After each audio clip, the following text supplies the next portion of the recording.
සුබ දවසක් සෑම දෙනාටම. අපි අද කතා කරන්නේ අස්වැසුම අප්‍රේල් මාසයේ මුදල් හම්බෙන්නේ කවද්ද, වැඩිහිටි මුදල් හම්බෙන්නේ කවද්ද කියන එක තමයි. එතකොට ඔයාලා හොඳටම දන්නවා මාර්තු මාසයේ අස්වැසුම මුදල් මේ වෙනකොටත් බැංකුවට වැටලා ඉවරයි. ඒ වගේම තමයි වැඩිහිටි මුදල් මේ මාසයේ 20ත් 25ත් අතර දිනවල එනම් මේ සතියේ ඔයාලගේ බැංකුව වලට වැටෙන්න පුළුවන්. ඊට අමතරව අස්වැසුම අප්‍රේල් මාසයේ මුදල් අප්‍රේල් මාසයේ මුල් සතියේ හරි දෙවෙනි සතියේ හරි ලැබෙන්න පුළුවන්. ඒ කියන්නේ 10, 11, 12 යන දිනවල හම්බෙන්න පුළුවන්. මොකද ඊට අවුරුද්දට කලින් තමයි ලැබෙනවා නම් ඔයාලට ලැබෙන්නේ. ඒ සම්බන්ධව රජයේ විශේෂ වැඩපිළිවෙලක් යොදලා තියෙනවා. සමහර විට තාම බඩු මල්ල හම්බෙන එක කිසිම සඳහනක් සඳහන් වෙලා නැහැ. සමහර විට මේ පවතින අර්බුදකාරී තත්ත්වයක් එක්ක ඒකත් ලැබීමේ වැඩි ප්‍රවණතාවයක් තියෙනවා.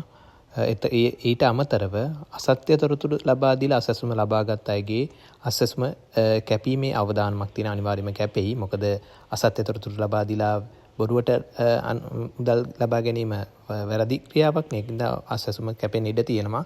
සත්‍ය තොරතුරු ලබා දුන්නු අයට අසසුම අනිවාර්යයෙන්ම ලැබෙනවා.